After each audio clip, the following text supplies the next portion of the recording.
Next ఇంకా మిగిలిన 3 movies ఏంటి? అందులో రోల్స్ ఎలా ఉన్నాయి? ఓకే. నేను ఇప్పుడు 'ఆకాశంలో ఒక తార' చేశాను దుల్కర్ సల్మాన్ గారిది. ఓకే.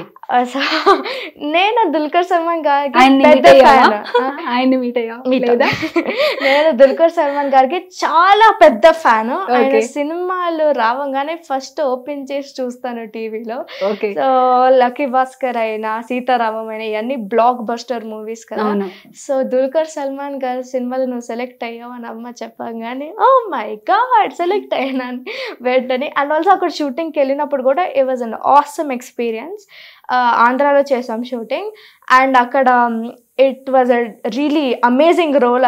నాకు ఇచ్చిన రోల్ కూడా నేను అంత వాల్యూ ఉంటుంది ఆ రోల్కి అని ఎక్స్పెక్ట్ చేయలేదు. So it was an awesome experience 'ఆకాశంలో ఒక తార'. ఓకే. అండ్ నేను ట్రూలీ వెయిట్ చేస్తున్నాను.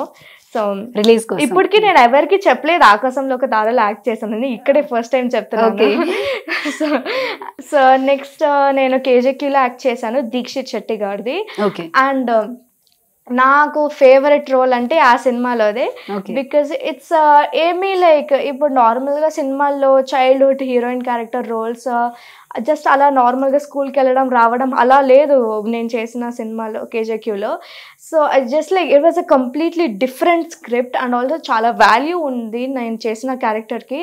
సో నేను ఆ క్యారెక్టర్ నాకు రావడం truly thankful to the director sir. So ఆ 'కేజీక్యూ' ఎక్స్పీరియన్స్ కూడా ఇట్ వాజ్ వెరీ డిఫరెంట్. అదొక రియలీ ఒక డిఫరెంట్ టైప్ ఆఫ్ మూవీ 'కేజీక్యూ' అనేది.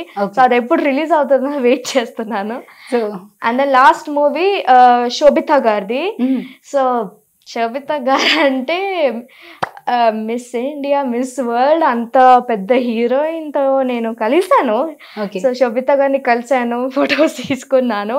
She was so lovely. Sobhita గారు చాలా టైం తీసుకొని నాతో మాట్లాడారు కూడా. అండ్ మూవీ సెట్ ఎక్స్పీరియన్స్ కూడా it was really awesome. Sobhita గారిదే చైల్డ్హుడ్ క్యారెక్టర్ చేశాను. సో మూవీ వస్తే అంటే తనతో మూవీలో తనతో ఉండదు, ఇది కూడా సెపరేట్ గా ఉంటుంది. ఓకే, అన్ని సెపరేట్ గా ఉన్నాయి. సో శోభిత గారి మూవీ కూడా రిలీజ్ అయ్యాక మీరందరూ చూడాలి సినిమా. తప్పకుండా చూస్తాము.